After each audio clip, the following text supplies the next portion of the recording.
Sí.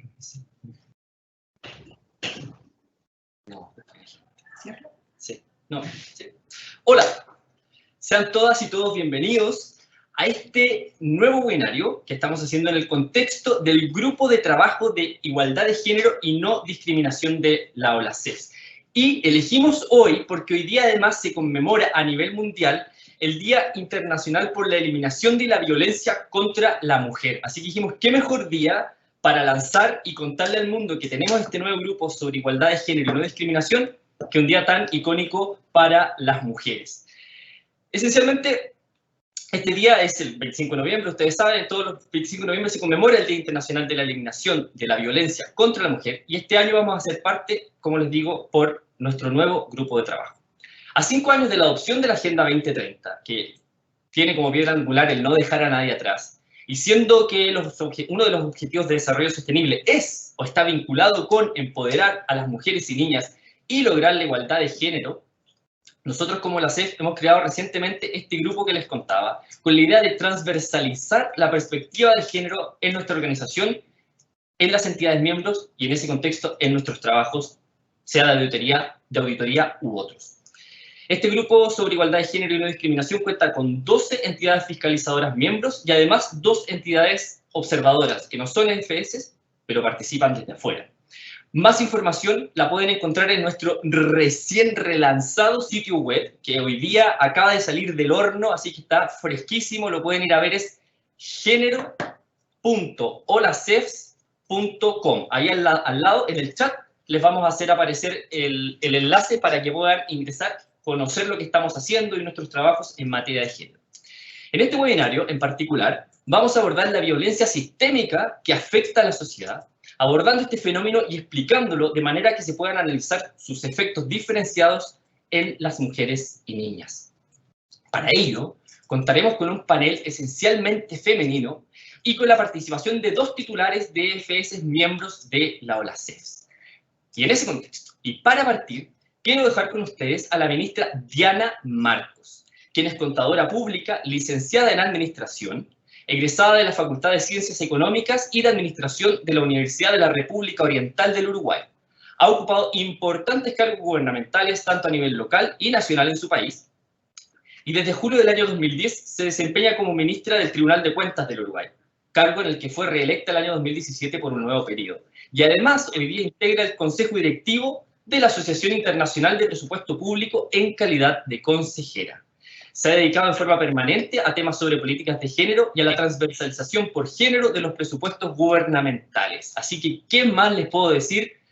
Una siempre apoyadora de los temas de género a nivel de la OLACEF. Dijimos, si vamos a hacer un webinario, tiene que abrir esta cosa. Así que, ministra, bienvenida. Muchas gracias por acompañarnos. El micrófono y la pantalla es toda suya. Bueno, muchísimas gracias. Un gusto estar acá con todos ustedes. Es un orgullo para mí que me hayan seleccionado. Es cierto que ya llevamos 10 años de trabajo en OLACEF. En el día de hoy, como bien decías, Osvaldo, nosotros estamos conmemorando 60 años de aquel terrible momento donde las hermanas Mirabal, 3 hermanas, fueron ejecutadas en República Dominicana, en un momento de dictadura.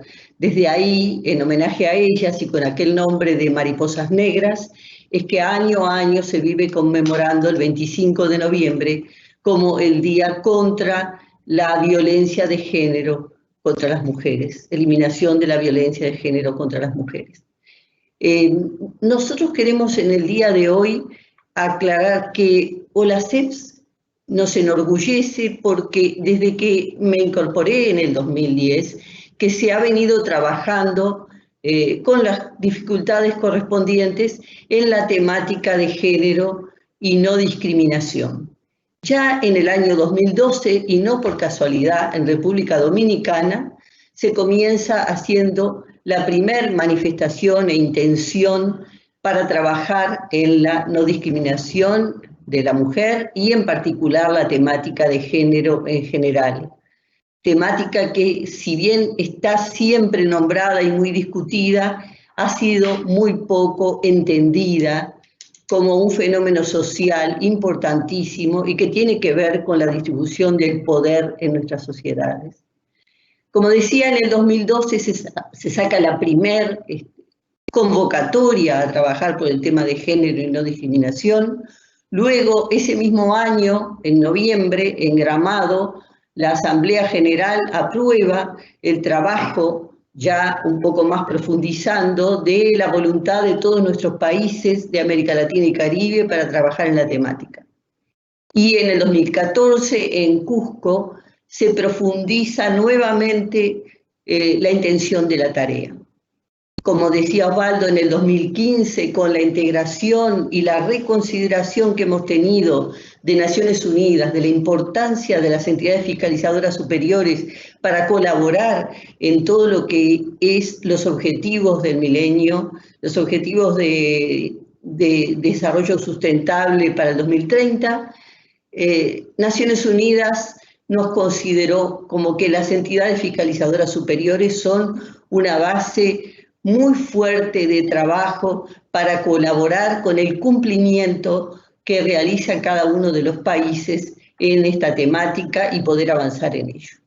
Es así que se generaron dos instancias, en primer lugar sobre la temática, en primer lugar una sobre educación y salud, con creo que era pues, Puerto Rico, Costa Rica y Chile, y luego la que más nos enorgullece porque hemos colaborado como país en ella, la que se realizó con el total desarrollo del Contralor de los países, sobre todo los países, 16 países integrados, más la Contraloría de España y la de Bogotá, y con ella se hizo un trabajo que yo creo que es muy profundo y único, inclusive con total respeto, creo que nosotros fuimos pioneros, inclusive antes que Intosai.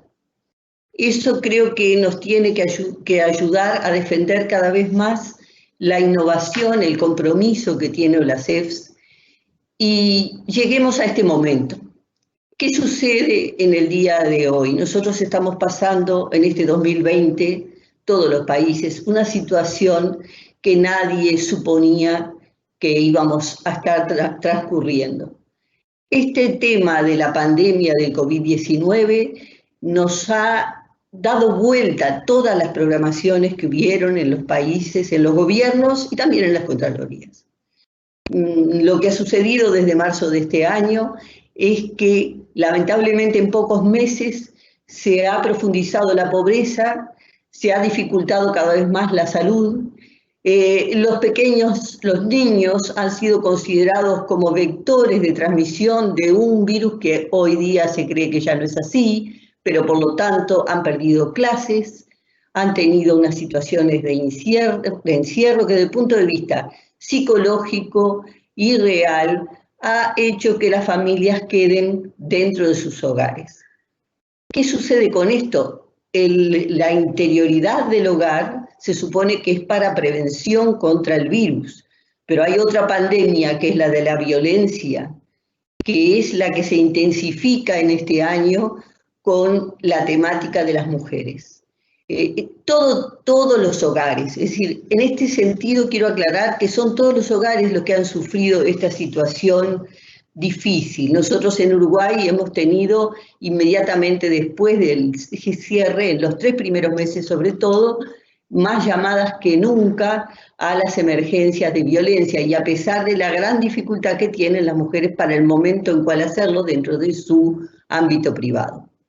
Pero aún más con este tema, como yo estoy diciendo, de profundización de la pobreza y de dificultades de salud, también en esa instancia las mujeres más vulnerables, las pobres, las jefas de familia, han tenido dificultades cada vez más grandes y las siguen teniendo.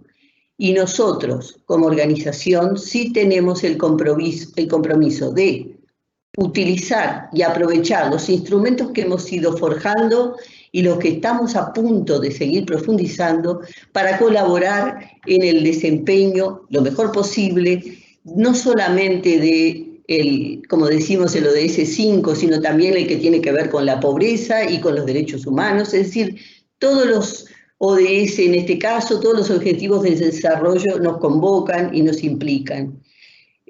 Nosotros en Uruguay tenemos una situación que se considera a nivel internacional muy buena, aunque ahora estamos con algunos casos más de lo que sería ese mínimo que teníamos, pero de cualquier manera lo hemos estado llevando relativamente soportable, pero sabemos que la mayor parte de nuestros países y que América Latina toda es la que ha tenido circunstancias más graves y más difíciles por todos los temas de las desigualdades.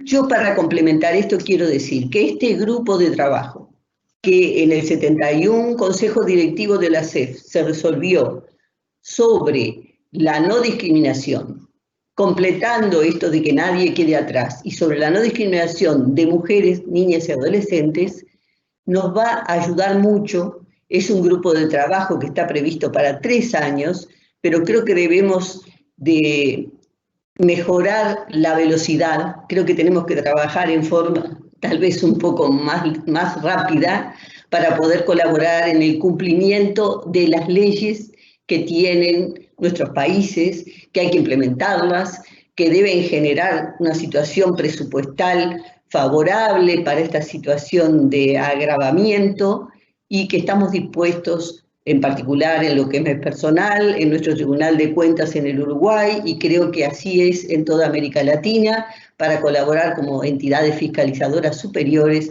en el control y el mejoramiento para poder disminuir esta situación terrible de violencia que siempre ha existido, pero que se profundiza en estas situaciones de crisis y que lo estamos viendo cada día en toda nuestra América. Así que es lo que quería decir. Muchas gracias. Muchas gracias a ustedes por la compañía, por esas palabras, por contarnos qué es lo que estamos conmemorando hoy día, porque estamos en el Día de la Eliminación de la Violencia contra la Mujer, pero ahí había una historia muy importante que contar. Aprovechar este espacio también y este pie que usted me da para contarle a la gente que nos está viendo que de aquí a poco y en el contexto de este grupo vamos a hacer una tremenda encuesta sobre la situación de encierro que nos ha tocado vivir a todas y a todos, con un foco en particular en la situación de las mujeres que trabajan en la CFS de la CEF. Así que desde ya y a toda nuestra audiencia, a quienes tenemos conectadas y conectados, que ya sabemos que vamos en varios cientos, así que estamos contentos, respondan la encuesta. Seguramente la próxima semana o de aquí a 10 días las van a estar recibiendo, así que atentos con eso y ayúdennos mucho a que esta se pueda difundir. Y vamos a continuar. Ahora los quiero dejar con nuestra primera panelista. Su nombre es Cecilia Pérez Díaz. Cecilia es trabajadora social y magíster en Trabajo Social y Políticas Sociales por la Universidad de Concepción, acá en Chile.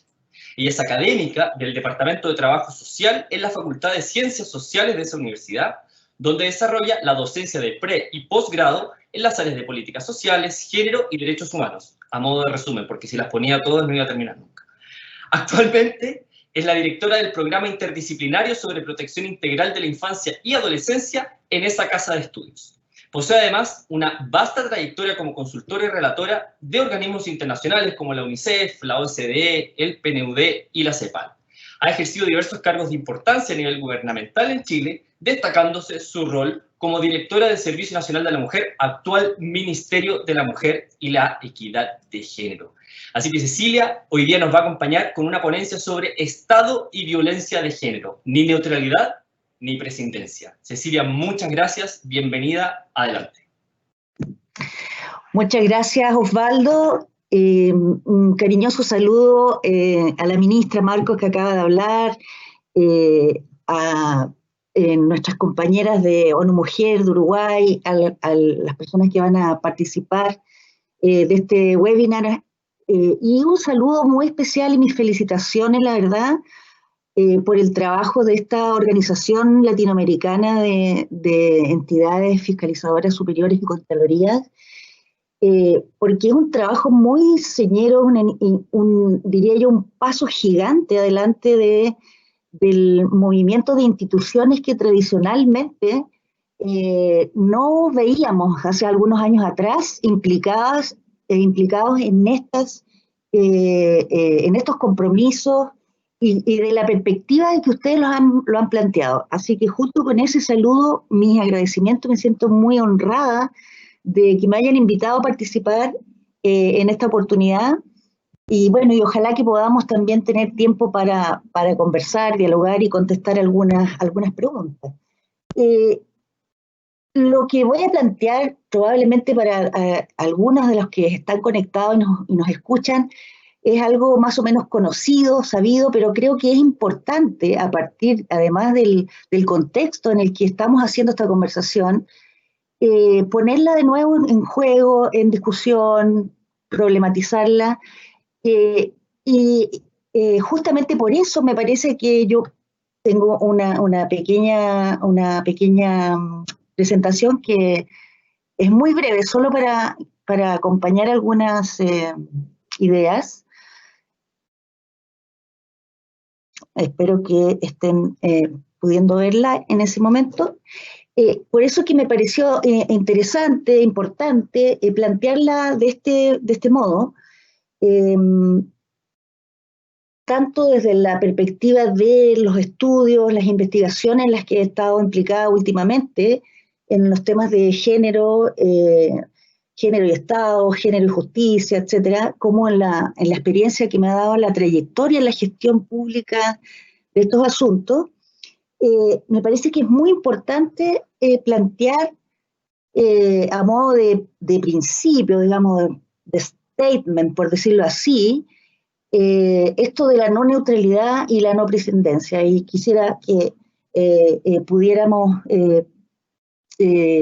poder conversar sobre esto a partir de tres órdenes de ideas que quiero plantear muy rápidamente. Sé que tengo algunos minutos para hacerlo.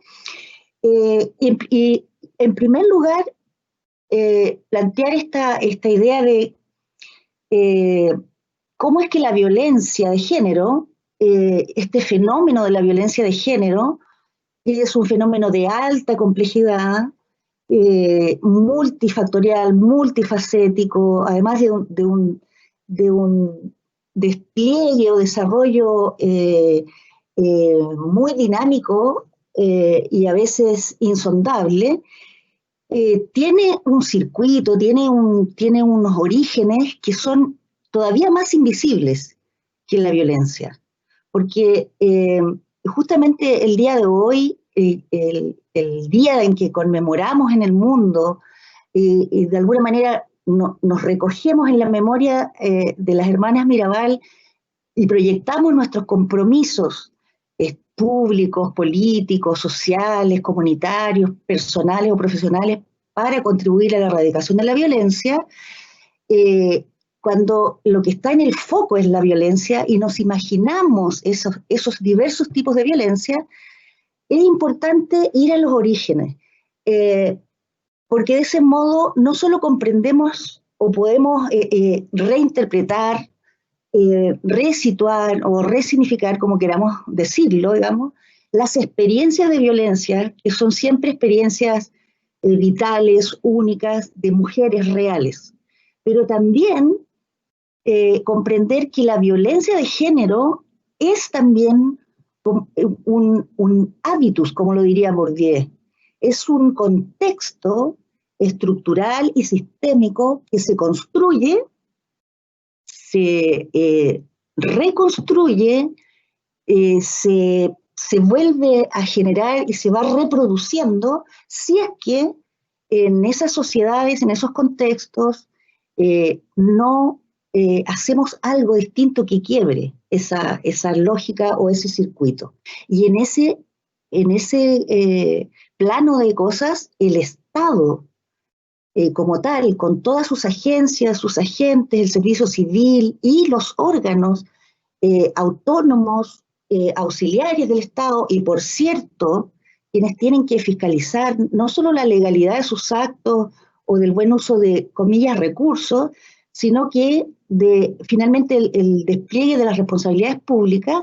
Esto es muy importante cuando hablamos de violencia y lo hacemos en el contexto de una organización internacional sobre contralorías y entidades de fiscalización superior. Entonces, ¿cuál es ese origen? Y lo voy a tengo muy poquito tiempo, pero lo quiero sintetizar en esta imagen, o en este diagrama, en este gráfico, y que tiene que ver con todo lo que se ha producido como conocimiento desde siglo XX hasta acá y antes, con los movimientos feministas, con los estudios de la mujer, con los estudios feministas, etcétera, etcétera, respecto de cómo se reproduce el orden de género, ¿no? Los sistemas de género o de sexo y género, y cómo esa forma de ordenar la sociedad, esa forma hegemónica de ordenar la sociedad y sus relaciones, va generando estas formas anómalas, podemos decir hoy día, de relaciones que terminan en violencia. Y esto parte cuando en la sociedad, en la vida de las sociedades, de los pueblos, de las comunidades, de las tribus, como queramos llamarla, se nos asigna, ¿verdad? Se nos asigna, porque se nos asigna socialmente, a través de la partera, el médico, la matrona, quien sea que recibe, ¿no es cierto?, a los recién nacidos se nos asigna un sexo.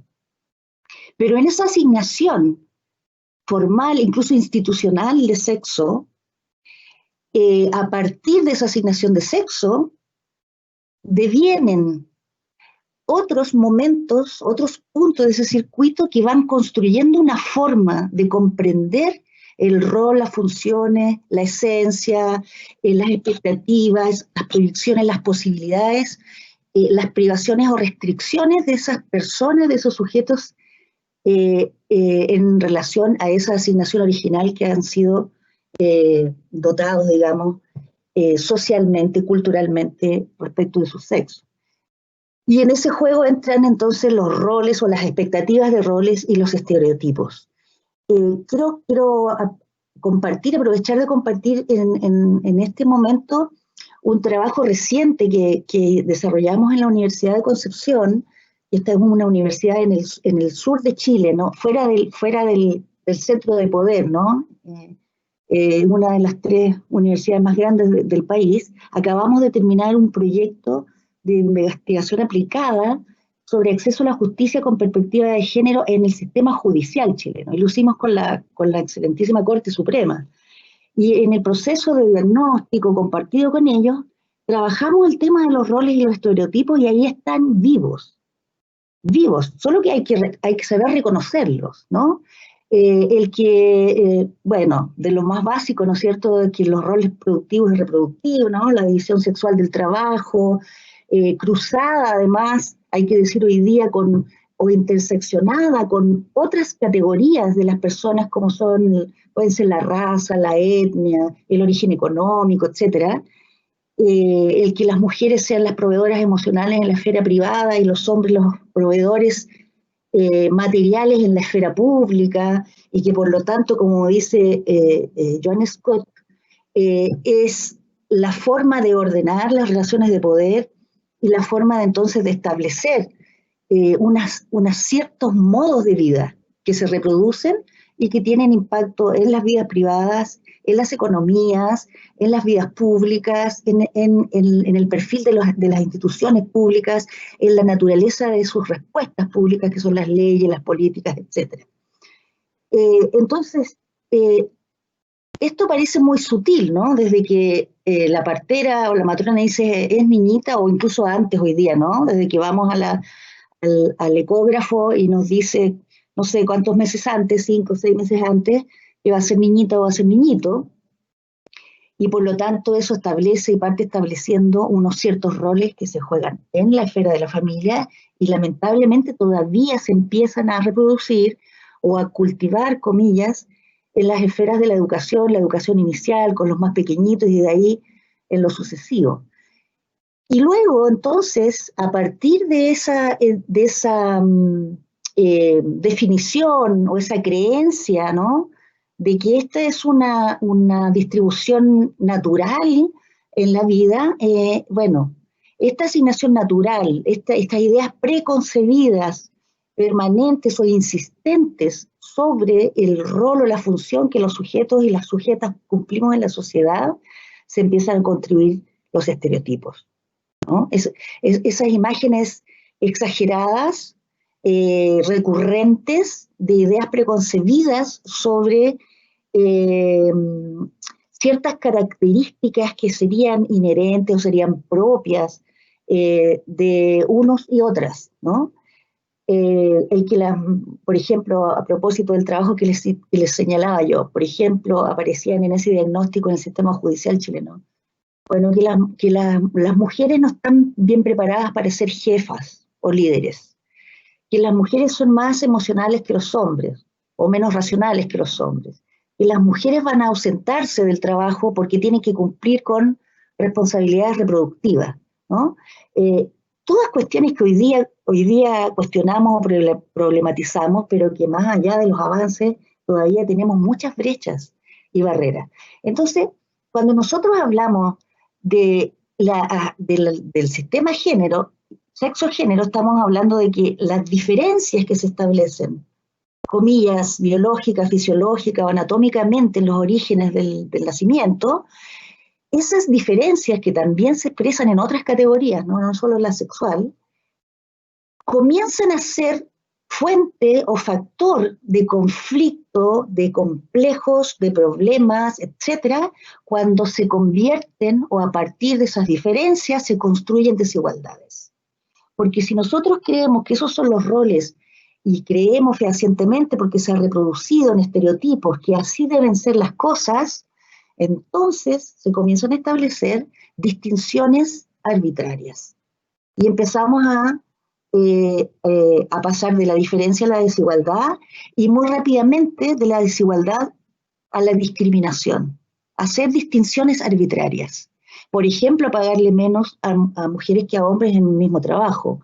Por ejemplo, no contratar intensivamente a mujeres respecto de los hombres porque se entiende que las mujeres van a ser menos productivas, van a tener más ausentismo y además hay que pagarle menos porque van a estar en esos vacíos en el mundo del trabajo.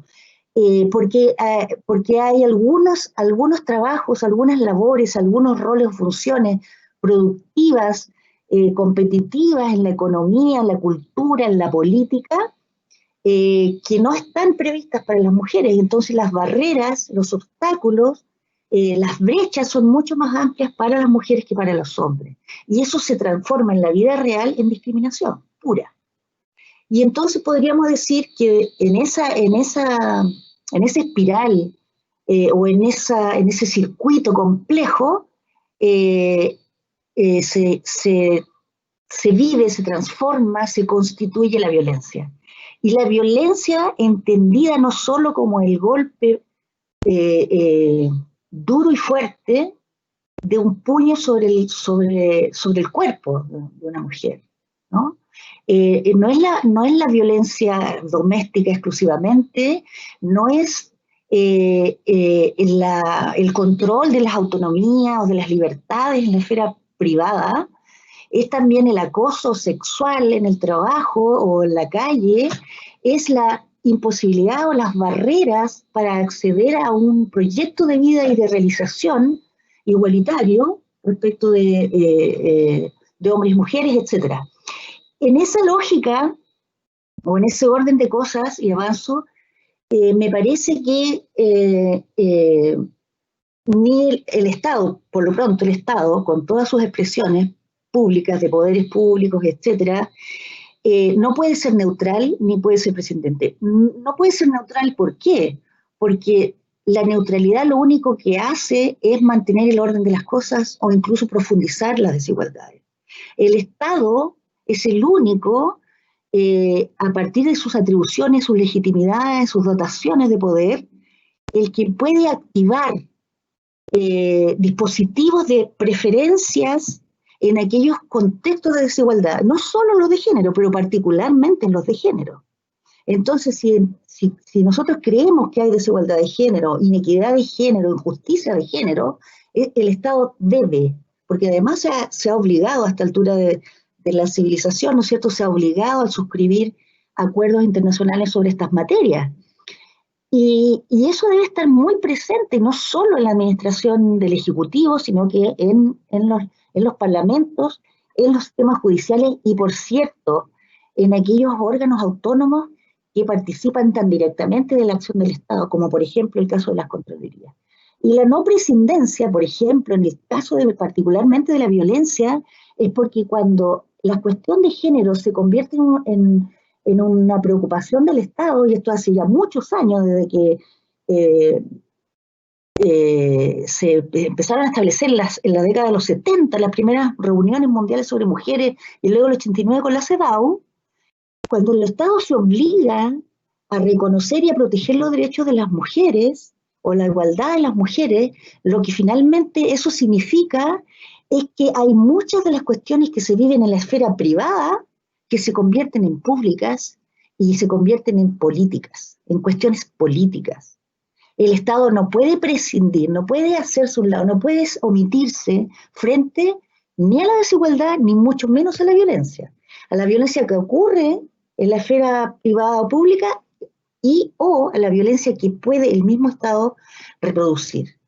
Y como en democracia, afortunadamente, entre las cosas que deben pasar es que los Estados deben rendir cuenta, es que me parece que estamos viviendo hace algún tiempo ya un momentum y un movimiento y una tendencia a que estas cuestiones son cada vez más demandadas por la sociedad. Hay un escrutinio social y público más importante en esta materia. No son los movimientos de mujeres o las organizaciones feministas en sus propias esferas, sino que es la sociedad en su conjunto.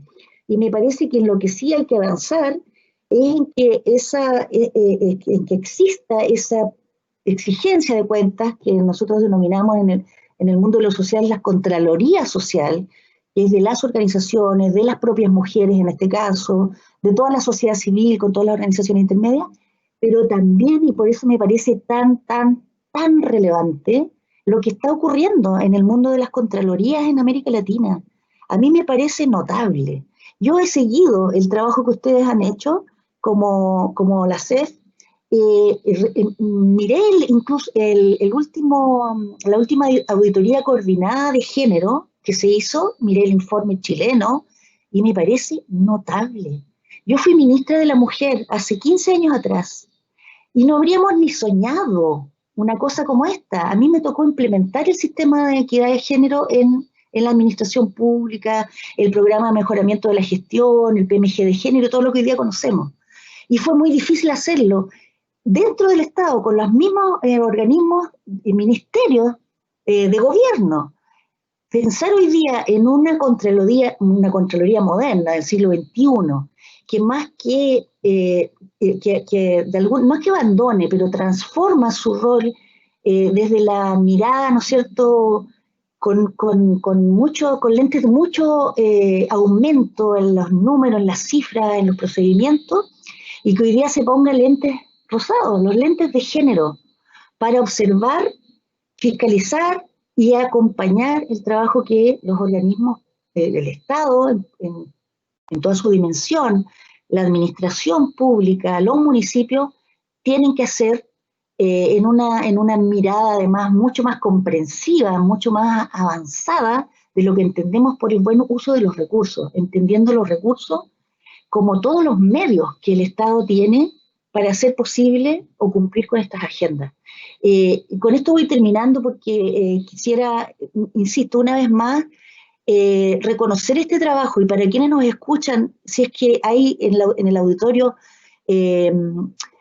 quienes no pertenecen a estas instituciones, que se sepa este trabajo, y para quienes están dentro de estas instituciones, que se sientan instados, no sé, empujados, aplaudidos, una vez más, y acompañados también para seguir haciendo este trabajo que es muy importante, porque la violencia, volviendo al punto, la violencia de género no es solo un fenómeno individual que está puertas adentro. La violencia de género puede llegar a ser, y de hecho lo es, un problema mayor, sistémico, en el cual todos tenemos algo que hacer, pero particularmente a quienes hemos dotado de legitimidad y poder, que es el Estado, para producir respuestas públicas, frente a este fenómeno. Así que, una vez más, felicitaciones. Yo me despido con el mural,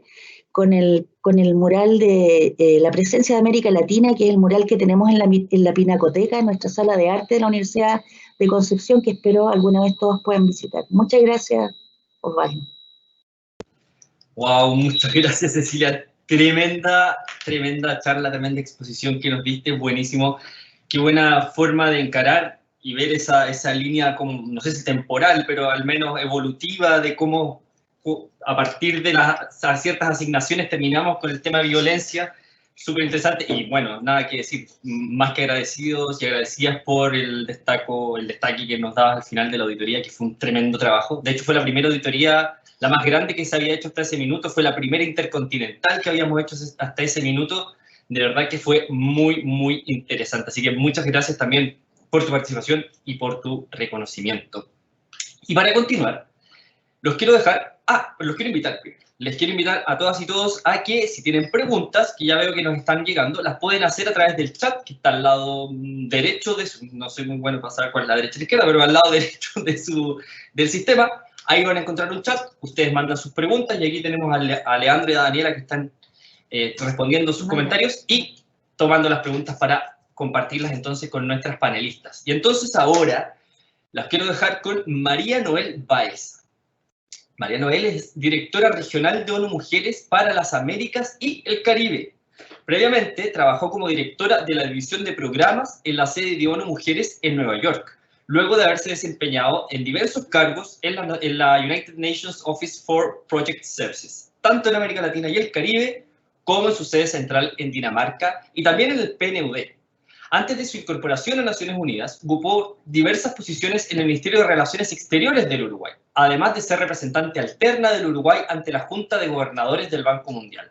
Como ya lo supondrán, la señora Baeza es uruguaya, igual que la ministra Barcos, posee un doctorado en Derecho y Ciencias Sociales de la Universidad de la República del Uruguay y una maestría en Políticas Públicas de la Universidad Johns Hopkins en Washington, D.C.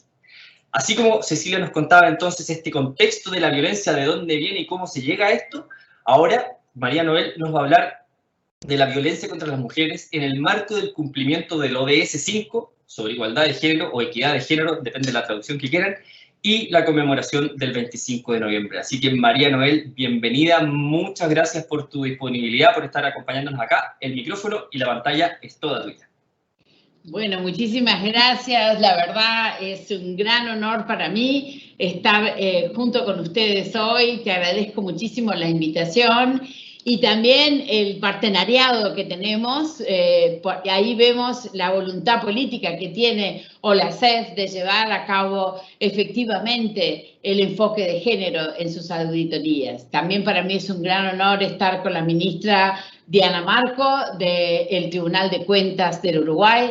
Es una institución sumamente prestigiosa y honorable para los uruguayos y es un gusto para mí conocer a la ministra, aunque sea a la distancia, ojalá nos podamos ver algún día. Y lo mismo con Cecilia Pérez Díaz, que tiene una tremenda trayectoria, ex ministra de la Mujer, creadora del ministerio y además académica que ha hecho unas reflexiones maravillosas que me gustaría compartir y continuar profundizando. Quiero primero que nada felicitarlos porque es un tema maravilloso, como lo decía Cecilia, que ustedes estén ocupándose de la igualdad de género y la no discriminación dentro del trabajo que realizan. También quiero contarles que desde ONU Mujeres hemos creado distintos instrumentos para traquear los presupuestos nacionales en función de ver si verdaderamente tienen enfoque de género o no. Tenemos varias lecciones aprendidas en el mundo y estamos en este momento en varios países justamente apoyando a las divisiones de estadística para verificar eficientemente cómo se gasta el dinero público y cómo las mujeres se benefician de eso. Así que los invito a que sigamos trabajando este tema para ver cómo ustedes van a auditar que esto es verdad o no. Yo creo que es muy importante porque muchas veces se habla de un presupuesto con perspectiva de género, pero es meramente formal y no es material. Por eso necesitamos esta verdad sustantiva, que los recursos y las políticas públicas estén a favor de la mujer y a favor de ese avance y ese empoderamiento de la igualdad. Uno de los desafíos persistentes en nuestra región es el problema de los feminicidios y la violencia contra las mujeres y las niñas. Afecta a 1 de cada 3 mujeres en la región. Y los últimos observatorios de igualdad de género de la CEPAL, que lo realizamos en conjunto con la CEPAL, muestran incidencia anual de la región en feminicidios para lo que es el año 2019, 4.640 feminicidios. Estos son datos de 18 de los países de nuestra región. Tememos que este año, cuando el observatorio saque sus datos del 2020, esta cifra se va a incrementar en al menos un 25%. Lamentablemente el COVID ha dejado en evidencia los problemas estructurales que tienen las mujeres cuando están encerradas con sus depredadores. La violencia se ha extendido y la violencia ha sido intensificada, particularmente en los primeros meses de la pandemia. Pero no solamente. En los primeros meses de la pandemia pudimos ver los números telefónicos que están a disposición en los distintos gobiernos para el primer llamado, el primer contacto, que no significa un debido proceso, que no comienza un proceso judicial, pero sí un proceso psicosocial para apoyar a las mujeres. Esas llamadas se incrementaron en un 80%. Ahora bien, las causas profundas de esa violencia, con o sin pandemia, son la desigualdad y la discriminación. Y como lo decía también la ministra Diana Marco, es un tema de poder. Es un tema de poder que los hombres depredadores siguen considerando que las mujeres de ellos son objetos y ellos son dueños de esos cuerpos y de esas mentes. Este es un tema que está enraizado en muchas de nuestras sociedades. Por eso celebramos que algunos países estén haciendo educación para desestructurar el machismo. Son normas sociales que tenemos que atacar. Normas sociales que tenemos que atacar desde todos los ángulos, pero particularmente el Estado, como bien lo decía Cecilia. La violencia tiene múltiples impactos físicos, sexuales, psicológicos y, por supuesto, mortales cuando se trata de feminicidios. Pero daña a la sociedad en su conjunto, constituye un obstáculo para lograr la igualdad, pero sobre todo constituye una vergüenza por la tolerancia que la sociedad tiene a esta violencia. Por esos sesgos negativos y esa discriminación y esa revictimización que le dan a la mujer cuando ella va si es que está viva, para ella va al sistema judicial, al sistema policial, a decir, denuncio la violencia que estoy viviendo. Allí se la revictimiza. Por eso, estos números que estamos hablando de 1 de cada 3 es mucho mayor, porque las mujeres se han cansado de tanta impunidad y se han cansado de ser revictimizadas. Por eso ni siquiera denuncian la violencia que sufren. Con el ODS 5, lograr la igualdad de género y empoderar a las mujeres y las niñas, los Estados miembros de Naciones Unidas en el 2015 se comprometieron a garantizar la participación plena y efectiva de las mujeres en todos los ámbitos de toma de decisión política, económica y pública. Asimismo, el ODS número 5 incluye una meta concreta que es la eliminación de todas formas de violencia contra mujeres, niñas y adolescentes, tanto en la esfera pública como privada. Esto es lo que nos convoca hoy, esa eliminación que podemos lograrla siempre y cuando haya voluntad política, siempre y cuando haya financiamiento y siempre y cuando se trabaje en la prevención constantemente y en la atención a las víctimas. Y siempre y cuando no haya un silencio estadístico y se sepa cuántas son, dónde están y cómo apoyarlas. Muchas de las metas recogidas en la Agenda 2030 también hablan de contribuir a la eliminación de la violencia de género, como por ejemplo la protección de entornos de trabajo seguros y saludables, la provisión de espacios y medios de transporte público seguros para reducir el acoso sexual, etcétera. Porque la mujer sufre un continuum de violencia desde el momento que sale a la calle, en el espacio público, en el transporte público, en el trabajo y, por supuesto, lamentablemente, en su hogar. Desde ONU Mujeres hemos señalado desde el brote del COVID-19 que la violencia de género es la pandemia en la sombra. Está creciendo, lamentablemente, y las medidas que nuestros gobiernos han tomado para limitar el contagio y mitigar los impactos de la crisis sanitaria son medidas que han intensificado la violencia contra la mujer, particularmente cuando se trata del ámbito doméstico, por las cuarentenas. Los cierres de las escuelas, la inseguridad alimentaria, la falta de empleo, todo eso son factores de riesgos que han llevado a aumentar esa violencia a las niñas, también a la explotación sexual y también al matrimonio infantil o las uniones tempranas, que es un flagelo de nuestra región, que lamentablemente es la única región del mundo que está subiendo. En África se está ganando esa batalla, pero nosotros no la estamos ganando. Sigue habiendo muchísimas uniones tempranas y muchísimos matrimonios infantiles. Y esperemos que en virtud del incremento de la pobreza, que va a llegar a un 37% en nuestra región, lamentablemente esta violencia contra las niñas va a subir. Nosotros también queremos hablar del ciberespacio y de cómo está subiendo, digamos, por la exposición que tienen las niñas y las adolescentes en línea, cómo ha subido, lamentablemente, el tema de los ataques violentos en el ciberespacio. Por ende, esto es algo que también tenemos que cuidar y también tenemos que auditar. Si no se prioriza la prevención de la violencia contra las mujeres durante la pandemia y en la fase de recuperación, los impactos en la salud, el bienestar y la autonomía de las mujeres y las niñas, así como los impactos sociales, van a ser devastadores y los costos para la economía aumentarán. Necesitamos centrar en las mujeres las medidas macroeconómicas para prevenir la violencia, para financiar la prevención de esta violencia y salvar vidas y hacer que estas mujeres no tengan un peso psicológico tremendo y una autoestima tan baja en virtud de sufrir violencia psicológica o violencia física o sexual. Un tema que quiero poner a colación es que la evidencia demuestra que a nivel global la violencia cuesta más o menos 1.5 trillones de dólares a las economías.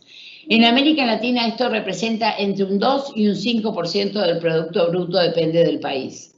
No es posible, en un contexto de descrecimiento de hasta el 9%, como lo prevé la CEPAL y el Fondo Monetario, estamos perdiendo económicamente un valor impresionante en virtud de esa violencia. Por ende, no es solamente un imperativo moral, ético, una protección de derechos humanos, sino que también es un tema económico.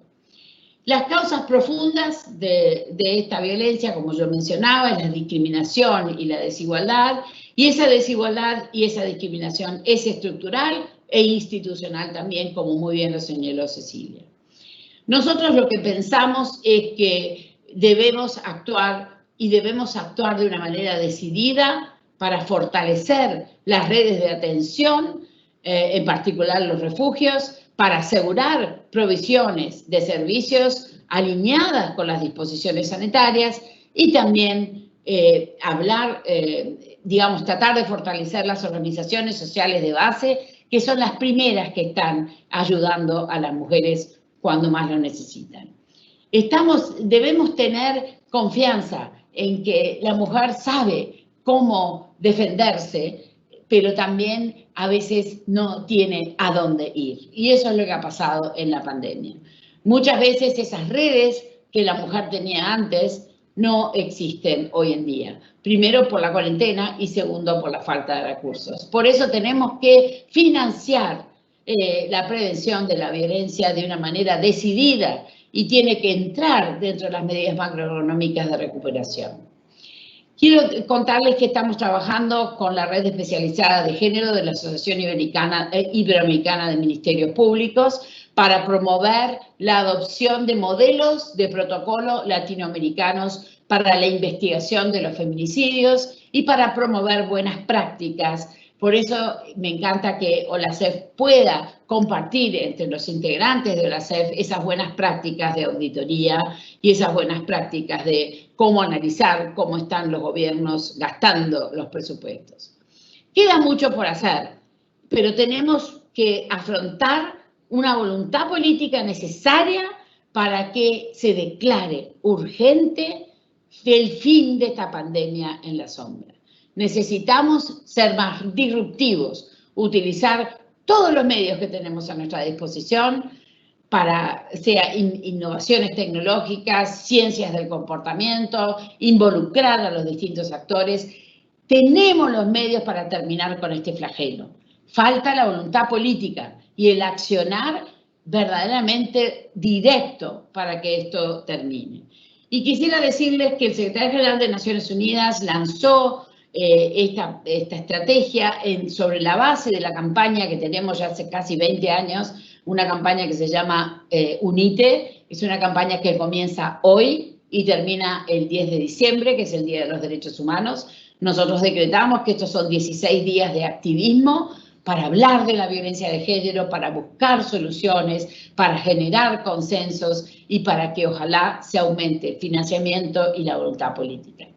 Quedo a vuestra disposición y les quiero decir que estamos muy contentas desde ONU Mujeres de poder trabajar con ustedes y poder continuar, digamos, avanzando en el empoderamiento de la mujer y en la igualdad de género y rompiendo las barreras que existen para que las mujeres sigan ese avance. Muchísimas gracias por la invitación y que tengan buenas tardes. Muchas gracias, María Noel.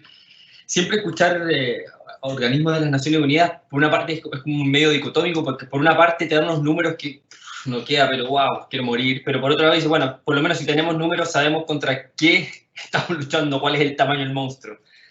Así que bueno, vamos para adelante que tenemos muchas cosas que hacer. Y les cuento que tenemos muchas preguntas. De verdad que vamos en más de 400 personas conectadas actualmente en este minuto, así que imagínense la alegría que tenemos por la difusión que está teniendo el trabajo del grupo, por el tema que estamos enfrentando hoy día.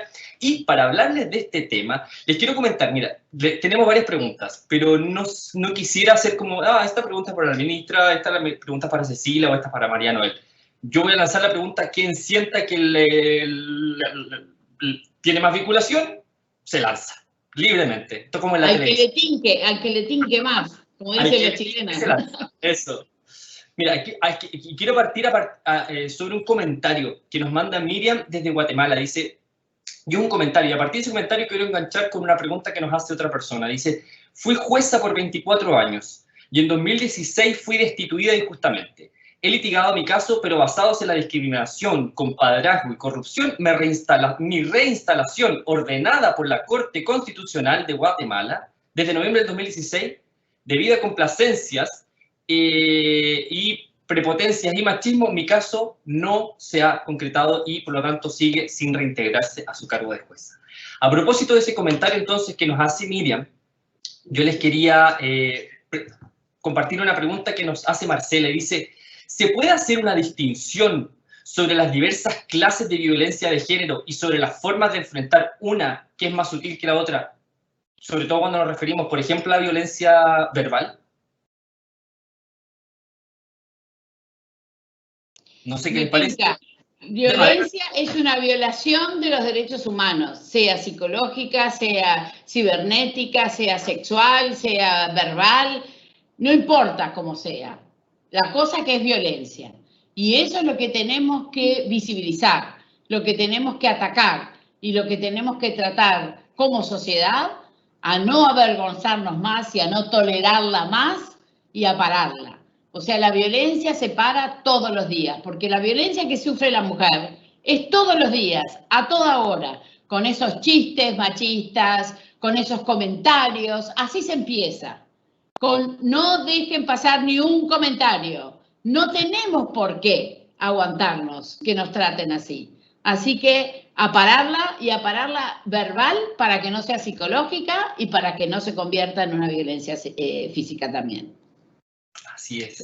Bueno, les puedo contar un poco la experiencia. Nosotros aquí teníamos un grupo que éramos esencialmente hombres, éramos puros hombres, y primero llegó una mujer que estuvo un tiempo y era muy feminista, y después se fue a otro cargo, también en temas de género en la Corte Suprema, y después nos llegó otra mujer más, Daniela, que, bueno, ha estado súper metida en toda esta organización, está liderando el grupo de género, qué sé yo, y a punta de educación hemos ido aprendiendo, porque de repente nosotros hacíamos bromas que, en el contexto de que éramos puros hombres, nos tirábamos una broma que era, nosotros considerábamos muy naive, y de repente la Daniela decía, no, porque, y nos daba toda una explicación, porque ella tiene todo un background de género y qué sé yo, y nosotros, oh, bueno, después de 2 años creo que algo hemos aprendido y estamos bastante más inteligentes para la broma.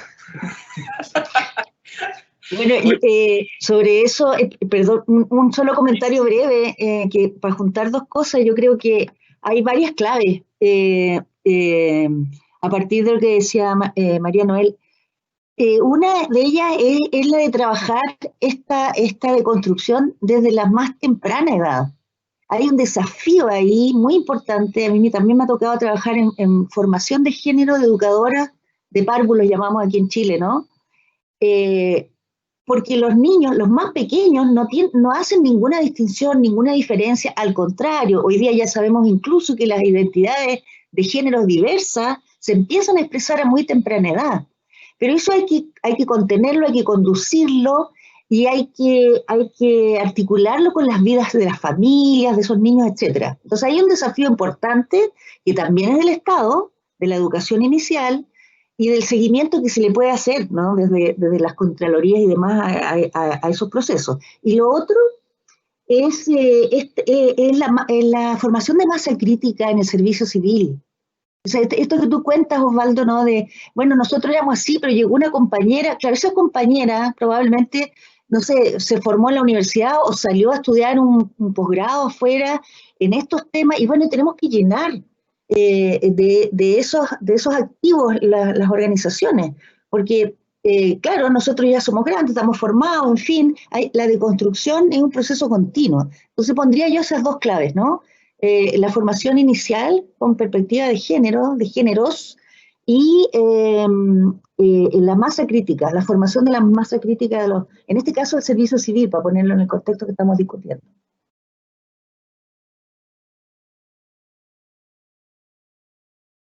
Estás muteado, Osvaldo. Ahí sí. Bueno, qué mejor ejemplo que esto, es ir metiendo en la cabeza. La ministra Marco, como les contaba al principio, estuvo presente desde el inicio, cuando en el 2012 se lanza una primera declaración sobre género, que era una declaración, tenía como 3 páginas, y mencionaba género en una línea, pero la declaración era de género. Pero fue el primer ejemplo, y a partir de esa semillita hemos ido creciendo y generando cosas nuevas y nuevas instancias que van creciendo.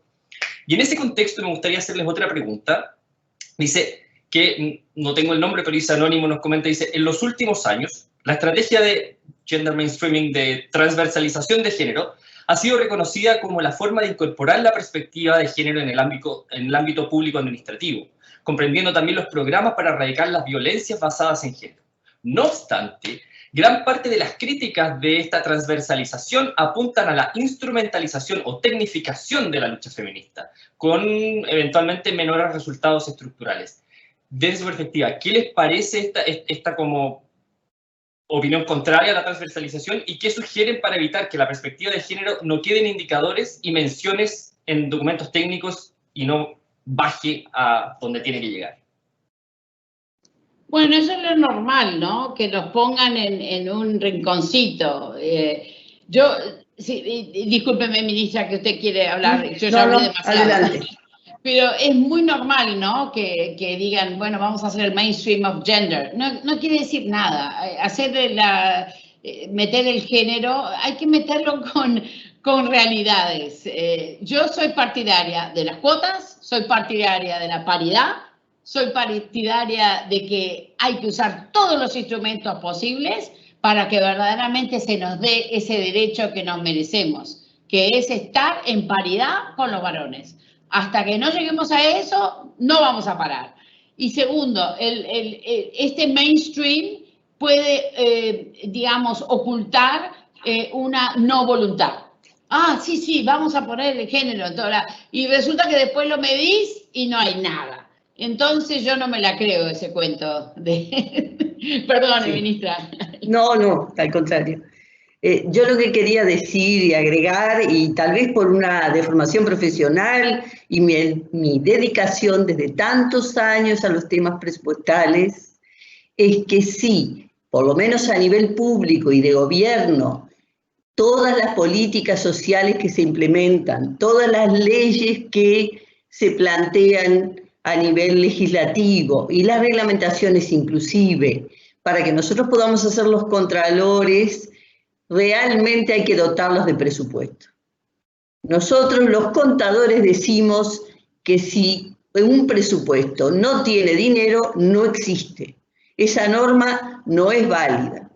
Y nos está pasando en los países que de a poco se van poniendo normativas, pero si esas normativas no agregan el tema de dotación presupuestal en la educación inicial, como decía Cecilia, pero también en la educación primaria y en la media, si no se pone también dineros en la salud, específicamente para el trabajo, en nuestro caso, en el Ministerio de Interior y Defensa, para los ámbitos de denuncias policiales, en este caso, y capacitación de los efectivos, que son los que portan las armas en nuestros países, que lamentablemente muchos de ellos a nivel personal y privado utilizan las armas en tema de la violencia.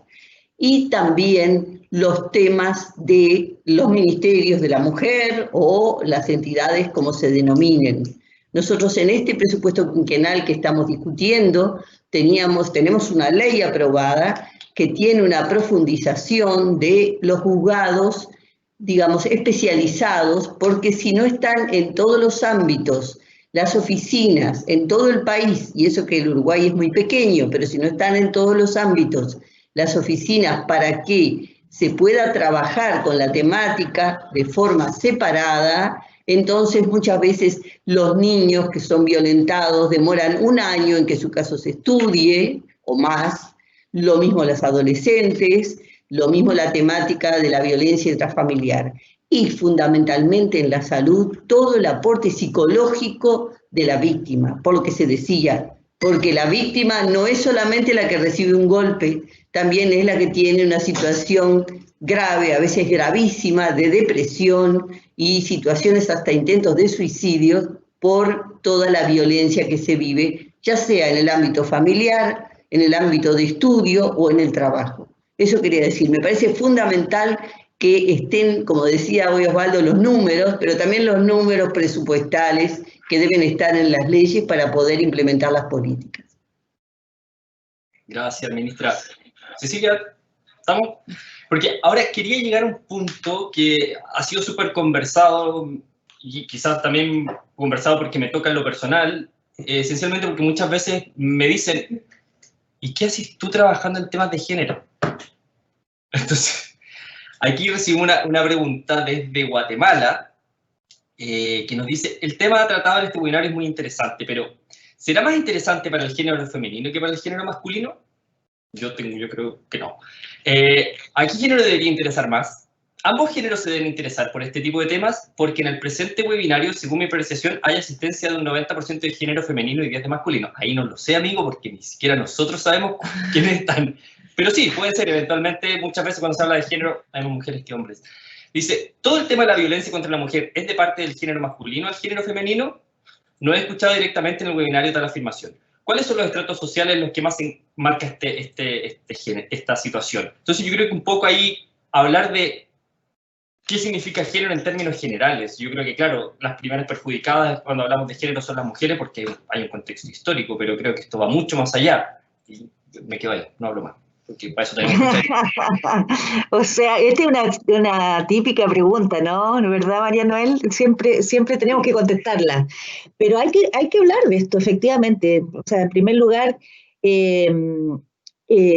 más allá de las cifras, porque en todas las cifras de violencia podemos encontrar una desviación estándar, un margen de datos donde las víctimas son varones o hay violencia cruzada. pero el fenómeno de la violencia de género en su definición histórica, cultural, etcétera, es una violencia contra la mujer, por el solo hecho de serlo. A partir de este ordenamiento del que hablábamos, que es un ordenamiento hegemónico, androcéntrico, heteronormativo y todo lo demás que podemos agregar, y que es un proceso histórico. Ahora, claro, está la querella feminista histórica, ¿no es cierto?, actual, la de siempre, que ha cargado con esta lucha, pero que hoy día se empieza a abrir, se empieza a transversalizar o a ser más universal, si ustedes quieren. Pero si ese efectivamente es un objetivo, que yo creo es un objetivo, transversalizar o permear esta discusión, este debate entre hombres, entre sectores, entre distintos actores, no olvidar que el origen y la explicación, por decirlo así, sigue siendo aún la misma, ¿no? Y los avances de género, en el caso de la igualdad de las mujeres respecto de los hombres, es un objetivo relacional, efectivamente. O sea, vamos a avanzar menos o más lento, vamos a demorarnos más, si solo es una lucha de las mujeres. Pero no porque las víctimas sean además otros, aparte de las mujeres, sino porque es un desafío civilizatorio. La igualdad es un desafío civilizatorio, de decencia de las sociedades, de las comunidades. Entonces, a mí me parece muy bien que hayan muchos hombres participando en esto, permeando, aprendiendo también. Yo sé que aquí hay unos debates dentro del mundo feminista, que además es un mundo cada vez más diverso, sobre esto, pero yo creo en lo relacional de la lucha por la igualdad de género. Y en ese marco de cuestiones creo que hay una sutil, digamos, frontera en esa lucha respecto de la participación de hombres, porque lo que también nos importa es que hayan muchas mujeres en posiciones de poder. Entonces ahí tenemos una deuda, ¿no? Porque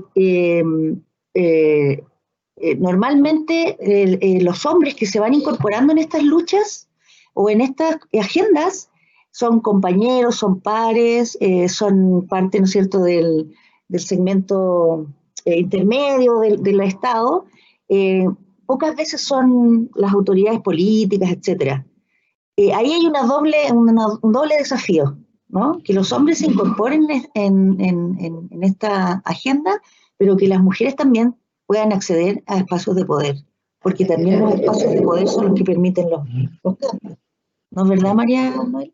Sí, yo coincido contigo y yo lamento que haya algunos casos de violencia de mujeres hacia los hombres, porque también las hay, pero 98% de los casos de violencia son de hombres a mujeres, como todo en la vida, ¿no? Hay excepciones.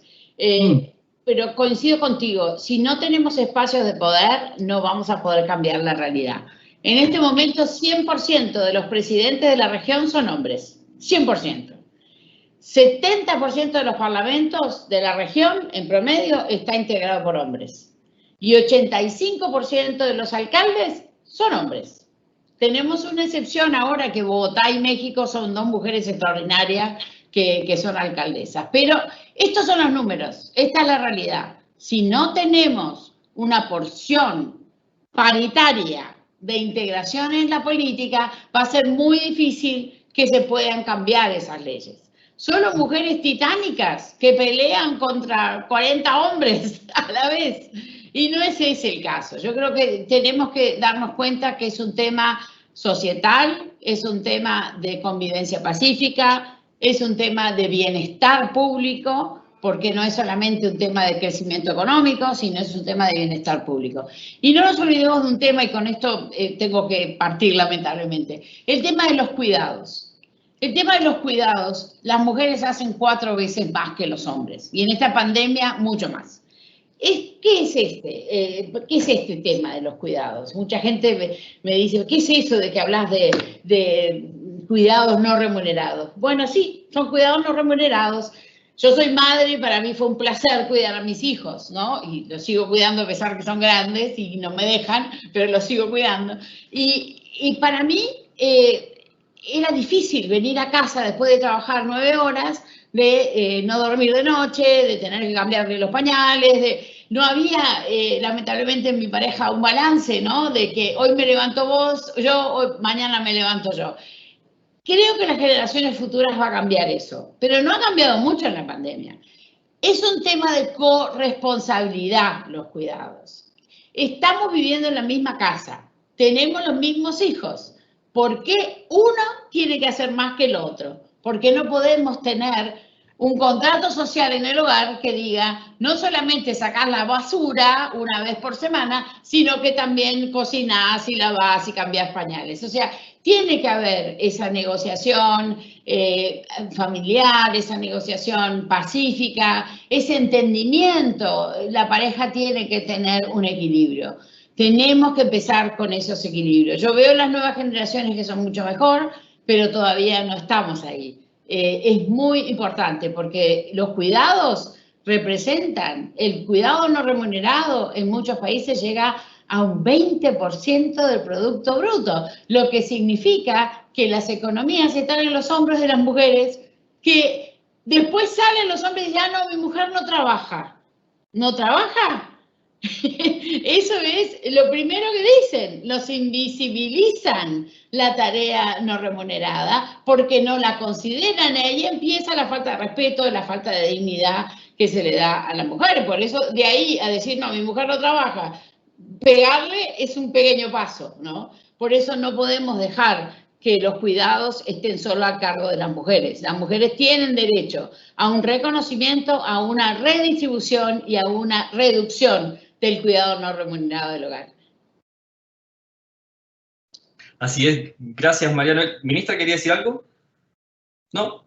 Bueno, y ahí, solo para complementar un poco, esa frase que, bueno, yo soy de otra generación, aunque no se me note, pero era súper común escuchar que los hombres ayudaban en la casa. Yo lo escuché siempre de chico. ¡Responsables! Sí, no, pero ya cuando yo era chico me acuerdo que escuchar que un hombre ayudaba en la casa era, wow, era un matrimonio súper moderno. Yo iba a decir que el hombre ayuda en la casa es como, despiértate, si no es ayuda, es tu trabajo.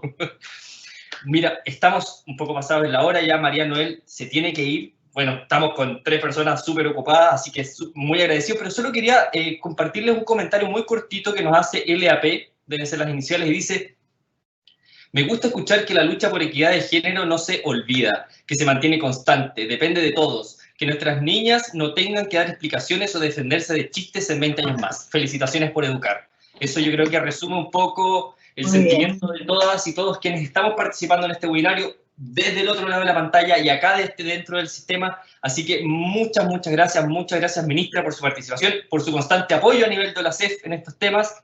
Muchas gracias, Cecilia, por esta educación que nos hiciste. Yo me llevo ese marco, me lo super llevo para la casa. Y bueno, María Noel, ¿qué te puedo decir? Nosotros ya te habíamos stalkeado la otra vez, te habíamos visto hablando del otro lado, entonces dijimos, la queremos aquí porque está muy buena. Así que nada, un gran abrazo, muchas gracias nuevamente. Gracias a todos, muchísimas gracias. Un gran gusto conocerlos y estar con ustedes. Hasta pronto. Felicitaciones. Gracias. Chao, María Noel. Chao, ministra. Un gusto. Gracias a todas. Muchísimas gracias. Que estén muy bien. Chao, chao. Chao. Corta.